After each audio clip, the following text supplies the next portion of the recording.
엄청나지 않습니까 지금. 국제금리 내려와도 회사채금리 꿈쩍도 안 합니다 지금. 뭐 증권사들 요새 전단체 전혀 거래 안 되거든요 지금. 이런 상황에서 뭔가 터지지 않겠는가 생각을 많이들 하시는데 저는 지금 이런 상황 같습니다. 누군가 망하게 두진 않을 것 같고 더 중요한 게 있습니다. 이거는 시니어 크레딧 크런치는 아닌 것 같다는 거죠. 물꼬를 좀만 열어주면 물이 흐를 수 있는 상황입니다. 돈들이 여백이 있는 곳은 더 몰리겠죠. 그냥 이쪽에서도 찾으려고 하는 거죠. 사람들이 증권에서도 뭐가 더 나을까를. 왜 그러냐? 파국은 아니라 보는 거죠. 중요한 건데 부동산 시장이 좋아지냐 이건 전혀 아니에요. 부동산이 훨씬 늦을 것 같습니다. 주식보다. 사람들이 주식과 부동산이 같이 갈 거라 지금 생각을 하니까 큰일 났어 뭐 이런 얘기를 하는데 제가 보기엔 주식 쪽의 유동성이 이렇게 나쁠까? 저는 이런 생각을 갖고 있다는 걸 말씀을 드립니다. 부동산은 쉽지 않을 거예요 당장은.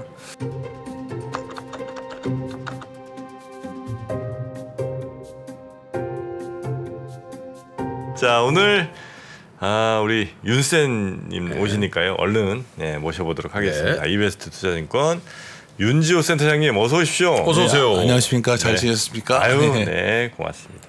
이렇게 또 찾아주시고 윤 센터장님이 오셨다는 거는 뭔가 시장이 또 컬러가 바뀌고 있다. 저는 그렇게 일단 출연만으로도 의미를 부여하고 싶습니다. 갑자기 불안한데요. 출연하고 그런 말씀은 좀 불안합니다. 이제부터 달린다고 저는 해석하고 있습니다. 자 그러면 우리 센터장님과 함께 일단 어떤 뭐 시장에 대한 얘기 보통 이제 좀 뭐랄까 철학적인 얘기를 요즘 많이 꺼내주셨잖아요. 시작할 때 이제 뭐 순환적 사고로 가야 된다 이런 얘기했는데 뭐 순환적 사고로 가시다 고생하신 분들도 많을 것 같아요. 근데 오늘 말하고 싶은 것은 이거예요. 딱 어쩌면 시장에서 다니면 이런 고민하는 것 같아요. 그러니까 어차피 상단을 크게 할 수는 없거든요. 당장은.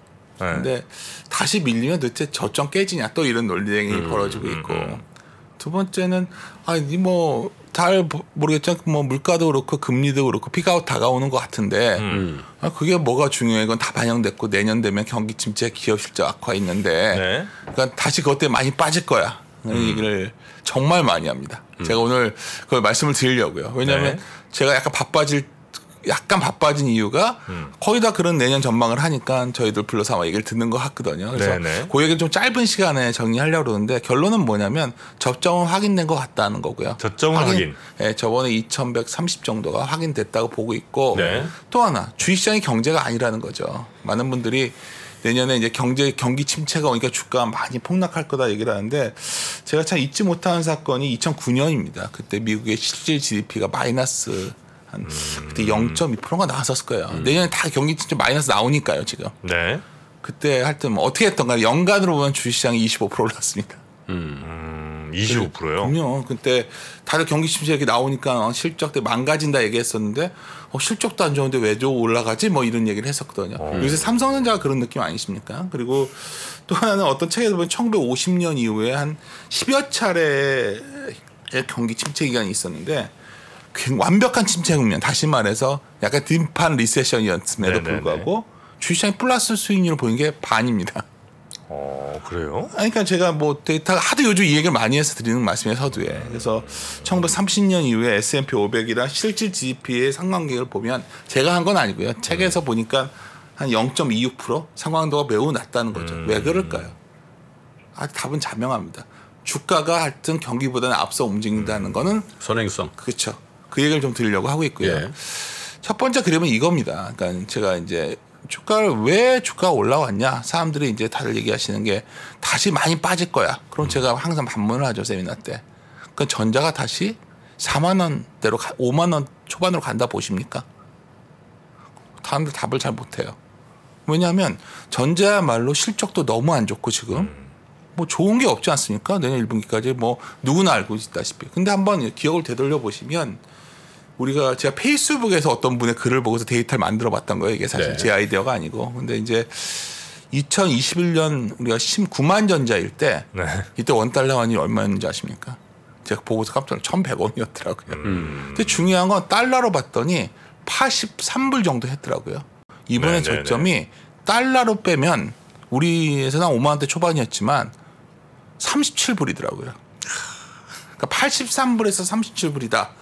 많이 그러니까 다시 30주를 가는 흐름이 나올까요? 제가 봤을 때 일단 이걸 던지는 겁니다. 지금 전자를 뭐 사서 올라간다 이걸 떠나서 전자가 여기 다시 완전히 무너지면서 1,000, 2,000 깨지고 이런 장이 나오려면 원달러 환율이 다시 한 1,400원, 1,500원 가야 되고 네. IT 주식이 다 무너져야 되는데 한번 직관적으로 한번 우리가 고민을 해보자는 거죠. 그래서 최근에 이렇게 올라왔죠. 근데 어제 다들 놀랬던 뉴스가 버핏 아닙니까 사실.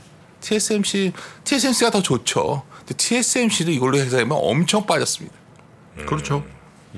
잘 보시는 게 바닥권은 지나야 하는데 버핏도 아마 물려서 샀을 거예요. 계속 물려서 사다가 이제 본전도 안 왔을 것 같은데 내 기억에는 내 계산으로는. 근데 뭐 이제부터 수익이 난다 보는 거죠. 1년 뒤, 2년 뒤에는. 오늘 오르면 이제 본전 넘어갈 거예요. 아직 안 될 것 같은데. DI 기준으로 본전 넘어가더라고. 아 그래요? 나 계산을 해봤는데 난 안 되던데. 왜냐하면 그 고점이 얼마냐면 77불이에요. 그래요? 그러니까 그건 다시 해보겠어요. 여기다 그림을 넣으려다가 네, 어쨌든 뭐 그건 중요한 건 아니고. 하여튼 그런 상황입니다. 그래서 제가 우리 김프로님을 너무 부러웠던 게 이번 사건이 하나 있는데 네. 하워드 막스랑 같이 인터뷰. 제가 그래서 막 다음에 제가 꼭 불러드릴게요. 제가 그래서 막 댓글도 달고 있었는데 많은 분들이 제가 칼럼을 쓰거나 이럴 때 막스 얘기를 많이 인용합니다. 네. 제가 좋아하는 사람들은 뭐냐면 막스도 이렇게 진자운동처럼 왔다 갔다 한다 보는 거거든요. 그러면 우리 코스탈리의 달걀 같은 거, 그렇죠. 뭐 번스타인의 이 기대의 사이클 이론 이게 다 동그라미를 보는 거고 순환한다. 그래서 제가 여기 와서 전에 종말론자가 되지 마십시오 얘기를 했는데 네. 뭐 제가 하워드 막스를 직접 대화를 놔두신 김프로님 정도는 아니지만 막스 책을 정말 정독했던 입장에서 보면 그냥 정리한 겁니다. 이게 뭐냐면 잘 보시면 하워드 막스가 이 진자운동처럼 여기를 왔다 갔다 한다 보는데 여기를 경제는 굉장히 부진하고 전망이 부정적이어야 되고 뭐 저 자본시장도 경색돼 있죠 지금 금리도 높고 스프레드도 벌어지고 제일 중요한 게 이거죠. 투자자들이 비관 정도가 아니라 낙담하고 있다는 겁니다. 그래서 보통 자산 보유자들은 출구 얘기만 합니다. 어떻게 하면 팔고 나갈까. 그래서 사실 뭐 관심들도 적어지고 자산 가격이 낮은데 이때 무슨 행동이 요구되냐. 여기에 가까운 것 같지 않습니까? 최소한 이쪽에. 지금 상황은 얼마 전에 여기 굉장히 부합했죠. 그때 한 모르겠습니다. 뭐 지나고 나서 이랬다고 말씀드릴지 모르겠지만 생각보다 금리가 더 올라가서 좀 당황은 했지만 사실 이 징후가 너무 뚜렷했기 때문에 주식은 사야 되는 게 맞았고요. 네. 투자자들의 행동은 뭐냐면 이때 리스크가 낮다는 거예요. 여기서 이제 일반 투자자들이 알고 계셔야 되는 게 리스크하면 우리가 책에서 배운 거는 변동성 아닙니까? 그래서 우리가 표준 편차로부터 리스크를 보는데 제가 보기에는 뭐 막스나 여러 가지 그루들의 투자를 보면 안전 마진을 보는 거거든요. 그래서 이럴 때는 자꾸 PER 얘기하지 마시는 게 나아요. PBR 보는 게 나은 겁니다.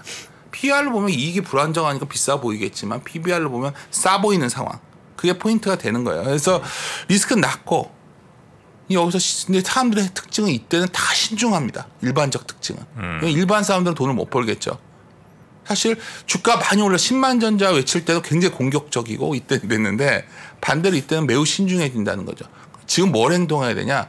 이때는 신중해져야 되고 지금은 공격적이어야 된다는 거죠. 그래서 저는 제일 위험한 리스크는 거의 매수하지 않은 상황.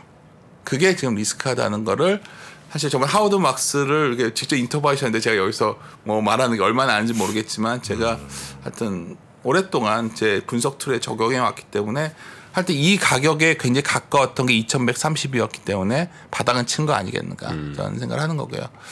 그래서 이제 제일 여기서도 자주 보여드리는 그림이 트레일링 PBR입니다. 시장에서 극명하게 지금 대변돼요. 다들 잘 안 좋게 보시는 분들은 포워드 PER로 10배 넘어 11배다 뭐 비싸다 뭐 얘기하는 거고 저희 같은 사람들은 자본 총계 기준으로 PBR을 보는데 이게 ROE거든요. 예상 ROE.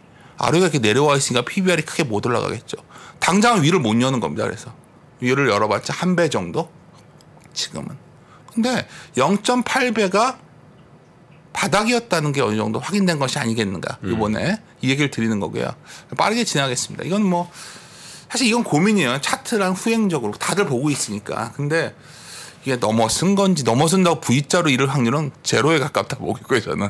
여기서 옆으로 가든지 하여튼 이게 바닥이 아니겠는가 하는 말씀을 드리는 거고 그 근거는 테크니컬하게 보더라도 뭐 다이버전시가 나왔다 뭐 이거는 많이들 얘기하실 테니까 그래서 뭘 말씀드리는 거냐? 오늘 아침에 이 바쁜 시간에 네. 장이 오늘부터 뭐 날아가니까 뭐 쫓아가세요. 이 말씀드린 게 아니라 아마도 저점은 굉장히 견고하게 올라올 거라는 얘기를 드리는 겁니다.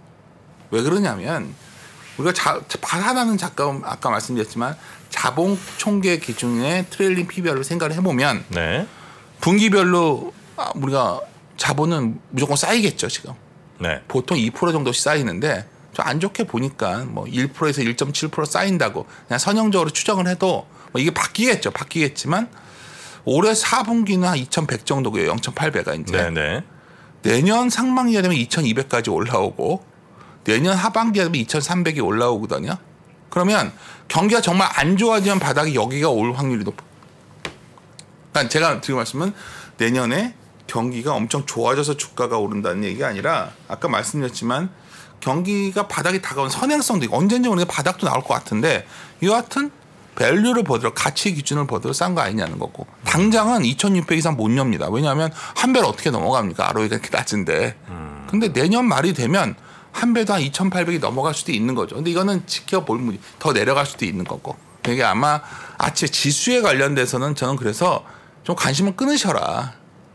여기서 자꾸 이게 뭐 더 오른다 더 빠진다 얘기해서 무슨 의미가 있냐는 거예요. 지금은 굉장히 제한된 범위 내에 움직이겠지만 분명한 거는 기대하는 만큼 그렇게 주가를 주축하는 시장은 잘 안 올 것이다.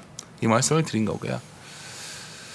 지금 이제 내년 초나 뭐 이렇게 1, 2분기 사이에 한 번 더 침체에 따른 큰 하락을 이제 기대하고 그걸 기다리시는 분이 계신데 아마 그런 일은 그렇게 쉽게 오지 않을 거란 말씀이죠. 시장에서 요즘 제가 저번 주에 릴레이 세미나를 저희 애널리스트들이랑 같이 했었는데 뭐 집행기관인데 네. 마지막 질문은 다 이겁니다. 여기 동일합니다.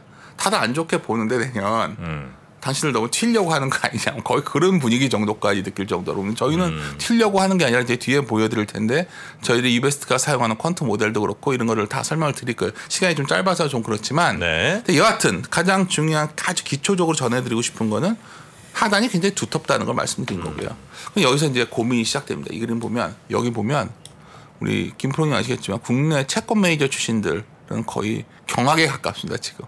이게 미국의 하이힐드고요. 한국의 저희 채권이랑 부채랑 회사채 스프레드인데 엄청나지 않습니까 지금. 그러니까 국채금리 내려와도 회사채 금리 꿈쩍도 안 합니다 지금. 그러면 유통이 안 되죠. 그렇죠. 유통 거래가 안 되니까 뭐 증권사들 요새 전단체 전혀 거래 안 되거든요 지금. 그러니까 이런 상황에서 뭔가 터지지 않겠는가 생각을 많이들 하시는데 저는 지금 이런 상황 같습니다. 제가 이거 뭐 시장에 있다 보니까 그래도 더 다양한 사람들을 만날 거 아닙니까? 그렇죠. 만나다 든 생각은 뭐냐면 여하튼 누군가 망하게 두진 않을 것 같고 더 중요한 게 있습니다. 이거는 시니어 크레딧 크런치는 아닌 것 같다는 거죠. 그러니까 물꼬를 좀만 열어주면 물이 흐를 수 있는 상황입니다. 돈들이. 예를 들어서 은행만 하더라도 돈이 너무 많거든요 지금. 그러니까 그러한 흐름이 나오고 있다는 거죠. 그래서 여기서 보면 금융관 보시면 은행은 아무 문제가 없고요. 문제는 저축은행 캐피탈, 증권사가 문제인데 만약 이쪽이 터지는 게 아니라면 당장 드는 생각이 최근에 모 증권 같은 경우에는 가장 PF가 많은 증권사인데 바닥에서 아주 강하게 올라옵니다. 그러니까 엠모 증권이 이익이 제일 많이 났잖아요. 그렇죠. 이익도 낮고 앞으로 PF도 채권을 많이 줄였다더라고. 네, 미리. 그렇죠. 그것도 있고, 그러니까 여백이 있는 곳은 더 몰리겠죠. 그냥 이쪽에서도 찾으려고 하는 거죠. 사람들이 증권에서도 뭐가 더 나을까를. 왜 그러냐? 파국은 아니라 보는 거죠. 아까 전자를 봐서 느꼈겠지만 이쪽도 저는 봤을 때 파국은 아니고 중요한 건데 부동산 시장이 좋아지냐 이건 전혀 아니에요. 저도 누구보다 뭐 부동산에 대해서 관심도 많은 사람이니까 저도 항상 뭐 조사도 하고 하는데.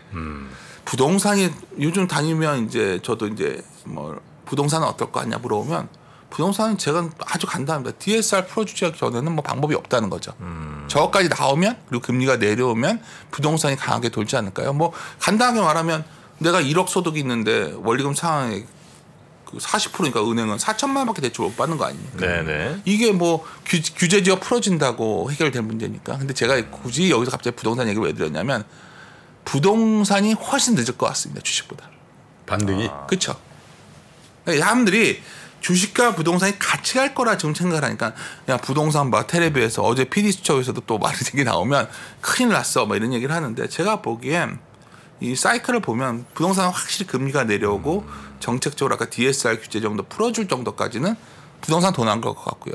당장은 다들 뭐 요즘처럼 채권 많이 사는 사람 시대가 어디 있습니까 지금.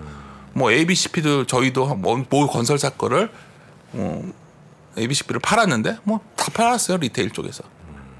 금리 좋으니까 사는 거죠. 금리만 올려주면 산다니까 돈이 많기 때문에. 그래서 저는 채권 하다가 주식 쪽의 유동성이 이렇게 나쁠까? 저는 이런 생각을 갖고 있다는 걸 말씀을 드립니다. 부동산은 쉽지 않을 거예요 당장은. 또 하나 그러면 뭐 국내적으로 그런데 또 아주 흥미로운 현상이 이겁니다.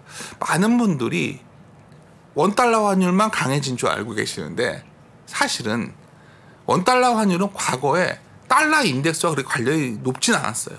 여기 보시면 한 2000년대까지는 50%가 안 됐어요. 0.47? 달러 인덱스는 아시다시피 모든 나라 통화에 대해서 달러가 어느 정도 가치 있냐를 보는 거잖아요. 근데 요즘 정말 0.97이 나오더라고요. 상관관계수가. 그러니까요. 네. 그러니까 옛날에 이때 데이터 그렸던 거 생각해보면 인덱스에 우리도 들어가야 되는 거 아니에요 이러다가. 네, 벌트는 그런 분위기입니다. 거의 연동되고 있다고 달러랑. 그러면 제가 보기에는 달러가 앞으로 더 강해질까? 요즘 제일 고민되는 사람은 킹달러 생각하고 달러 투자했던 사람들일 것 같아요. 그러니까 한 달 동안 거의 10% 그 달러 인덱스보다는 원달러는 거의 10%가 움직였기 때문에 네네. 아까 외국인들도 그런 액션이 나오는 게 제 생각에는 아마 인플레이션 피크아웃 효과 동시에 가장 중요한 건 달러 강세에 대한 피크아웃 이게 나왔다. 그럼 우리한테는 굉장히 우호적인 변화다. 저는 보고 있고요. 근데 한번 내년 초를 생각해 보죠. 지금 자꾸 연말에 FOMC 이전까지 주가 랠리 있고 내년 초에는 박살나니까 도망가세요. 이게 아마 주된 내용. 뭐 그게 맞을 수도 있고요. 아무도 모르죠. 네. 근데 아마 내년 우리가 1분기, 2분기를 딱 보면 경기 침체는 다 이제 알고 있는 거고 네. 물가는 아마 뭐 2%는 안 가겠지만 상당히 내려와 있을 겁니다. 이렇게. 네. 아니, 내려옵니다. 왜 그러냐면 네. 첫째. 미국의 모기지 금리가 너무 올라가서 주택 가격이 안 움직여요. 아시다시피 미국은 물론 얘들은 그 고정금리가 높기 때문에 뭐 가계부채 문제 때 크게 연동되지는 않지만 여하튼 부동산의 현재 물가에 가장 좌우하고 있는 쉘터에 영향을 줄 거고요. 이걸 보는 거예요. 사람들이 이제 겨울에 추워지니까 막 유가가 뜰 거고 막 중국이 얘기하는데 물가는 YOY 베이스거든요. YOY. 그럼 생각해 보십시오. 작년 한 11월부터 내년 한 3월까지는 물가가 기고 효과가 강하게 작동됩니다. 그러니까 저는 물가가 2% 간다는 얘기가 아니라 막상 우리가 내년 초에 5%가 깨지는 그림이 나온다면 내년 초에? 그렇죠. 그러면 네. 1분기나 2분기 상반기 내에 그러면 저희들은 전망치예요. 저희들은 1분기 내에 상당히 유가 기고 효과가 강하게 작동된다 보고 있기 때문에 이렇게 봤을 때 그렇게 불안한가? 그러니까 저는 계속 오늘 말은 오늘 이 시점에서 뭐 언제까지 오르고 언제 빠진다 이게 아니라 주가는 단기적으로는 부담스럽지만 요새 그냥 빨리 이거 마지막 팔 수 있는 기회인가? 좀 JP 모건에서 제가 좋아하는 갑자기 이름이 헷갈리네요. 그 전략가도 좀 리스크를 줄이는 기회라고 얘기를 하는데 리스크를 줄이는 거지 다 도망가는 기회인가? 이거에 대해서 반론을 말씀드리는 거고요. 하워드도 뭐 시장을 떠나지 말라고 얘기하시더군요. 그래요? 이런 막 얘기하시니까 저도 할 말이 없었네요. 정프로도 내년 초 한 4%대 지금 물가 보고 있거든요. 예, 저희랑 거의 하우스비랑 비슷합니까? 예. 진짜로. 고맙습니다. 또 저희 지지 세력도 있네요. 예. 그렇게 보는 분들이 없나요? 저 거의 없어요. 연말이나 돼야 한 5, 6% 뭐 이렇게 얘기하시는 분들이 많으니까. 저희가 그럼 좀 낙관하고 있는 거겠네요, 저희는. 네, 그러니까 정프로도 이제 그쪽으로 갑니다. 그래서 이제 제가 드리고 싶은 요지는 네. 그러니까 가서 얘기를 해보면 물가나 금리에 대해서 피크아웃에서는 그렇게 부정들을 안 해요. 아니 뭐 많이 뭐 연준이 정책을 바꾼다 이건 아니겠지만 뭐 여기서 더 치고 가겠냐 이 얘기는 하는데 그래봤자 뭐하냐 이제 경기 침체가 본격화될 것이다. 지금 화두는 거기로 완전 옮겨져 있죠. 그래서 아까 제가 서두에 정말 그랬냐를 보여드리는 거예요. 이게 제가 주가와 경기 저점을 그린 겁니다. 경기 저점을 뭐 다른 것보다는 ISM 제조업 저점을 놓고서 그냥 심플하게 보는데 네. 관계가 일정치가 않다는 거예요. 제가 옛날 투자 상담자 시험 볼 때는 주가가 경기에 뭐 6개월 선행한다고 전혀 안 맞더라고요. 네네네. 제가 드리고 싶은 요지는 확실한 거는 그래도 더 선행하는 사례가 더 많았다는 거고요. 아까 맨 처음에 말씀을 드렸지만 솔직히 뭐지 할 정도로 관련도가 이렇게 낮았다. 데이터도 많이 달랐어요. 왜냐하면 제가 제목을 오늘 뭘 달았냐면 주식시장이 경제는 아니라는 거예요. 그러니까 저한테 내년에 도대체 무슨 말인가 경기 침체가 안 온다는 얘기입니까? 아니 오죠. 와도 따로 간다. 어쩌면 지금 그게 어느 정도 사이클에 있느냐. 소위 하워드가 막스의 사이클이든지 아니면 경기 사이클이든지 이게 어디에 있냐가 중요한데 저희들 생각입니다. 저희들 보기에는 일단 수출 증가율 보면 상당히 열기 힘들고 수출 증가율이 PBR 보면은 계속 내려오니까 지금 500억 불에서 뭐 800억 불 얘기까지 나오니까 지금 이거를 갖고서 상당히 열자는 얘기는 저희는 드리는 건 아니에요. 근데 한 배가 그래서 막히겠죠. 아까 처음에 말씀을 드렸던 거고. 네. 근데 이거를 좀 저희 퀀트 담당자가 쓰는 저희가 방법인데 저희는 이 사이클을 경기 선행지수랑 경기 확산지수 두 개를 같이 놓고서 보고 있거든요. 하여튼 결론은 저희들은 여기 있다 보고 있어요. 여기. 그러니까 경기 바텀이 그렇게 멀지 않았다. 내년 상반기 중에 나온다. 그러면 주가는 여기서 돌아서는 게 맞다. 바닥을 친 것이 아니겠는가 보는 거예요. 그럼 여기서 많은 분들이 이제 질문하시는 게 너희들은 왜 이렇게 확산지수 기울기를 갖고 얘기하냐 얘기를 많이 해요. 네.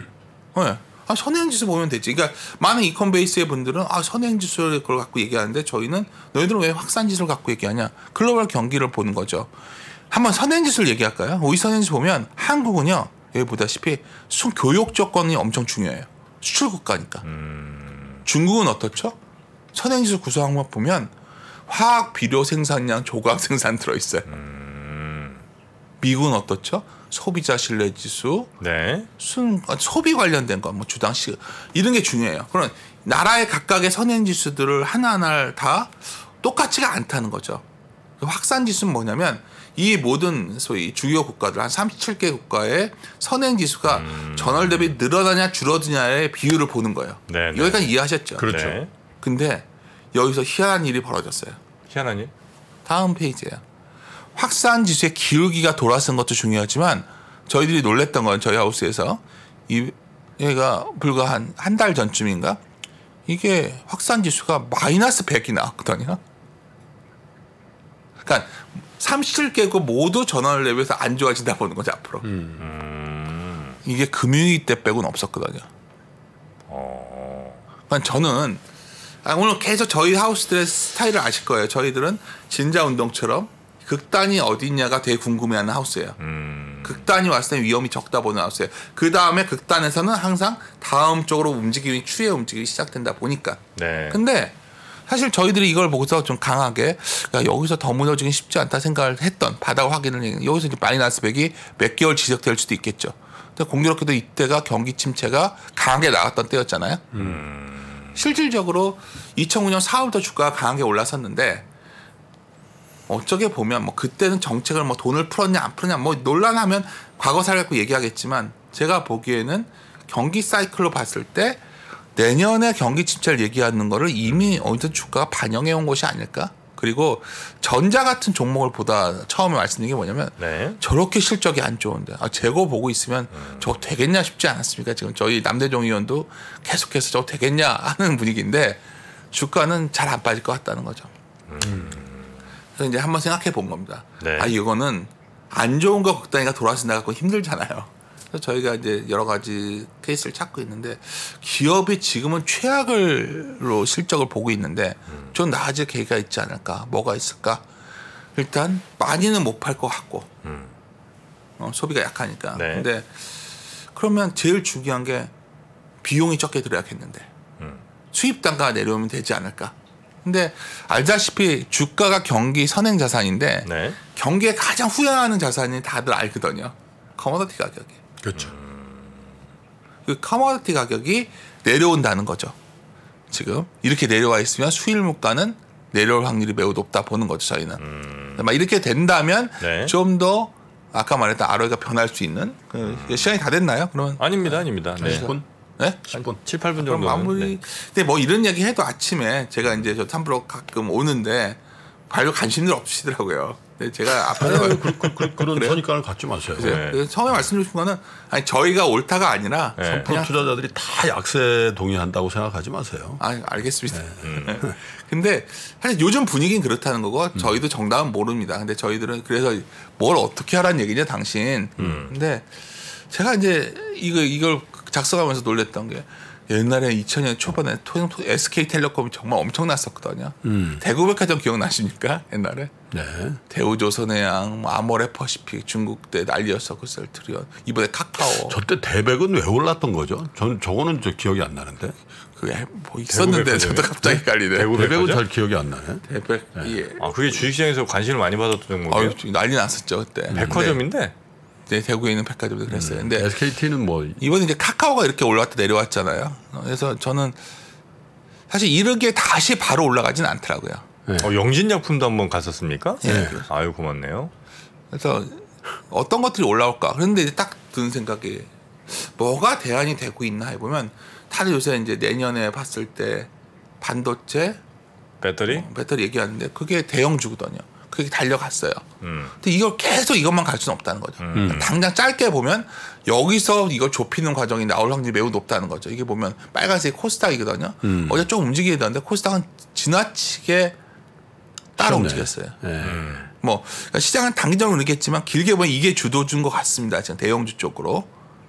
두 번째, 삼성전자 에너지솔루션이 이렇게 올라왔는데 이게 그냥 마냥 이럴 것 같지는 않고 저 밑에서 네이버 카카오를 또 본다는 사람들이 있겠지만 저는 오히려 이제 아까 말했던 수출 쪽을 보면 자동차가 좀 약간 그래도 선방하지 않을까 보고 있어요. 그래서 뭐 이런 식으로 좀 대형주 내에서도 저는 말해도 미국의 수출 의존도가 좀 되는 것들 좀 그런 거 찾아보자 생각도 있고 마지막으로 이걸 왜 보여드리냐면 정말 나머지는 중구난방이라는 겁니다. 왜냐면 같은 어느 업종이 좋냐 나쁘냐가 아니라 그 업종 내에서도 음식료 업종만 하더라도 갑자기 어떤 종목들은 막 올라가요. 실적이 좀 괜찮고 무조건 지금 실적이 좋은 게 아니라 턴어라운드 가능성이 있지 않습니까? 예를 들어서 요새 미국도 그렇고 우리나라도 그렇고 감원 대규모 발표하면 주가가 매우 좋습니다. 코스트를 다운시키니까. 턴어라운드 시그널들이거든요. 우리나라에는 뭐 그런 뉴스는 없을 거예요 아마. 그렇게 감원이 가능하지 않죠 별로. 그러니까 미국은 현재 그런 상황이 오고 우리도 조금씩 이제 뭐 그런데 그 정도 상황은 아니니까. 고용을 안 하는 거지. 그쵸. 감원이라고. 그렇죠. 그게 실질로 감원으로 이어지긴 하는데. 뭐 의류 업종들도 갑자기 선방하는 것도 나오고 있고 뭐 그런 상황이라는 거죠. 그래서 저는 결론적으로 말씀드리고 싶은 거는 뭐 앞에서 이제 약간 매크로 얘기 드리고 마지막에 그냥 간단하게 주가만 보여드렸는데 그러니까 너무 지금 매크로 소음에 좌우되시지 말고 잘 뒤져보시면 해볼만 하다는 걸 말씀드리는 거예요 지금. 그래서 지수로는 일단 상당히 좀 막혀 있지만 전반적으로 봤을 때 내년 상반기에 어쩌면 우리가 생각했던 것보다 예상되는 경기 침체는 주가에 반영돼 왔고 오히려 시장은 그 다음 단계에 대한 고민을 반영해 가지 않을까. 어쩌면 그것이 시장에서 이번에 단초를 보여줬던 게 삼성전자가 아닐까. 저는 이렇게 생각하고 있습니다. 하기야 그 삼성전자가 바닥 칠 때 5만 원 깨질다고 막 할 때 상당히 많은 반도체 애널리스트들도 업황에 대해서 굉장히 부정적이었고. 아니 업장 더 안 좋아졌습니다. 굉장히 그렇죠. 그런데 주가는 올라가더라고요. 재고가 너무 많아요. 아니, 그래서 그때 무슨 얘기 있었냐면 실제로 지금 매출이 정상 매출 아니라는 얘기도 나와요. 맞습니다. 거래처에서 그냥 알았어요. 원래 이때 이때 딱 끊으면 화랑기에 좀 찍힐까봐 그냥 좀 받아준다. 사서 재고 남긴다. 그러니까 저는 이거는 극단적 사례로 보여드리는 건데, 그러니까 만약에 우리가 경기 침체, 기업 실적 악화가 주가의 발목을 잡을 거라고 생각한다면 여기서 전자부터 부러져야 되겠죠 지금. 요 자료 저희가 좀 우리 시청자분들께 좀 드려도 되겠습니까? 항상 드리는데. 또 한번 또 여쭤봐야 될 것 같아요. 하여튼 저희 아마 모바일로 보신 분들은 거의 자료가 아마 글씨가 안 보이셨을 텐데 컴퓨터로 이렇게 크게 좀 보시면 굉장히 좋은 자료니까 요 우리 윤 센터장님 기관들은 뭐라 그래? 기관들 제가 뭐하는 모르겠지만 전반적 분위기는 안 좋죠. 왜냐하면 앞이 너무 뻔히 보이잖아요. 지금 두 프로님 아시겠지만 아니 뭐 지금 딱 생각할 수 있는 게 좀 약간 멋지게 얘기하면 주가는 PER 곱하기 EPS인데 PER 하다가 멈췄는데 이제 EPS 조정이 본격화된다. EPS 조정이 본격화되니까 예상 EPS를 본 PER은 되게 비싸져 있다. 뭐 이런 얘기도 할 수 있고 또 뭐가 있을까요? 그러니까 그 얘기를 이제 많이 할 것 같고 하여튼 어떻게 했던 간에 뭐 채권 시장이 옳다. 채권 시장이 지금 경기 침체를 강하게 반영하고 있는 거 아니야. 왜냐하면 미국채 10년 보면 경기침체 반영을 하고 있잖아요. 그러니까 스프레드 벌어진 거 봐. 이거 너무 요즘 보면은 뭐 2년짜리가 아니라 뭐 3개월짜리까지 다 벌어졌단 말이에요. 그러면 근데 이제 물론 여기는 채권 전문가인 우리 김프로님 계시지만 저희 같은 주식하는 입장에서 보면은 그래서 뭐 그거 경기침체가 온다는 거죠. 저희 말은 오는데 어떤 분들은 이거죠. 이거 굉장히 딥할 거야. 딥하려면 크레딧 크런치 상황이 와야 되는데. 그렇죠. 아니 보십시오. 처음에 이번에 크레딧 스위스 터졌을 때 다 놀랬어요. 9월이었어 하필이면. 이만 생각이 딱 나잖아요. 우리 9월 15일 뭐 저도 금융시장 종사하면서 가장 못 잊는 사건이 9월 15일이니까. 그러니까 2008년에 리만인 줄 알았는데 그 다음에 바로 크레딧 스위스가 폭락했나요? 아니었어요. 왜냐하면 크레딧 스위스의 보통주 자본 비율이 매우 높았거든요. 그리고 결국 IB 쪽에 터진 건데 어떻게 뭐 자본 충원하면 되겠다 하려고. 두 번째 뭐 가끔 말씀드리는 얘기인데 이번 영국에서 딱 터지니까 드디어 올 게 왔다. 영국의 연기금 난리 났었죠. 그래서 이제 헤지 펀드가 파운드를 공격하면 무너진다. 왜냐하면 옛날 소로스가 파운드 공격했던 기억이 있으니까. 근데 뭐 좀 있다가 그냥 유야무야 또 그것도 넘어갔어요.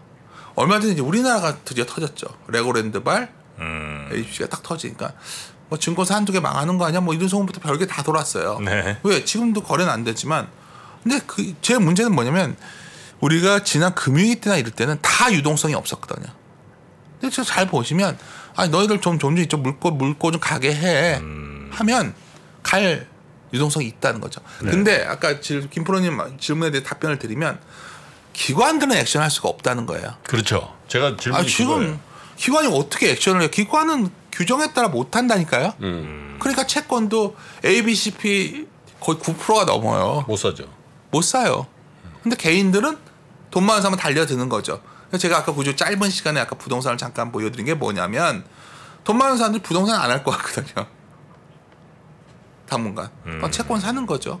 그리고 아마 뭐 예금 같은 것도 제가 전에 한번 만났을 때 말씀드렸지만 뭐 PB를 전화 와가지고 몇 프로 금리 준다고 대놓고 얘기해요. 내고예요, 내고 한단 말이야. 그러니까 뭐 내고하면 나 얼마 주면 갖게 하면 해주는. 은행은 지금 돈을 끌어 모아 놓는 거예요. 그리고 기업들이 자금 조달을 한다. 대기업 집단 자금 조달할 수 일단 해놓는 거죠 일단. 근데 해놓는데 그걸 투자도 안 하고 있어요.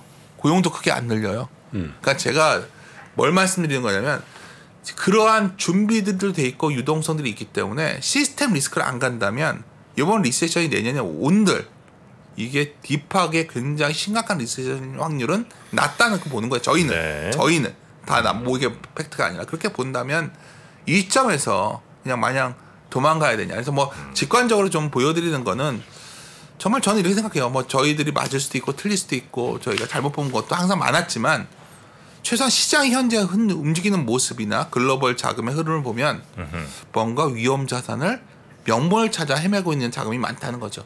얼마 전에 우리가 중국의 이머징에서 중국 줄이고 한국 그것도 다 후행적으로 설명한 거에 불과해요. 중요한 건 뭔가 위험 선호를 하고자 하는 자금들이 헌터처럼 다니고 있다는 거. 그랬을 때 한국의 어떤 좋은 기업들이 그 대상에서 꼭 제외될까? 저는 그렇게 생각하지 않는다 말씀드립니다. 네. 자, 항상 시장은 이런 것 같아요. 아까 진자 운동이라는 얘기를 하셨는데 그게 사실 진자 운동이라는 게 뭐 가격을 얘기하는 수도 있지만 우리의 심리 구간, 그죠? 공포와 탐욕의 심리 기관에서 거꾸로 하라는 거잖아요. 하워드 막스의 가장 중요한 얘기는 제가 그 맹신자이기 때문에 굉장히 힘들지만 그러니까 저같이 어떤 분은 그래요. 당신들이 직접 운용을 하냐. 주식하면 안 돼요. 저희는.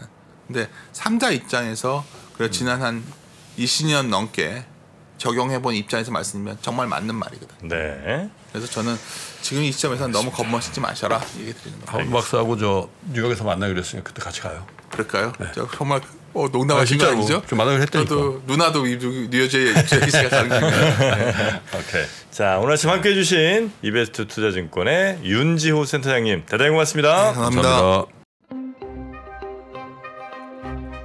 통찰은 관찰에서 나오고 관찰은 관심에서 시작됩니다. 당신의 관심이 통찰로 이어지는 곳. 세상의 모든 지식 언더스탠딩.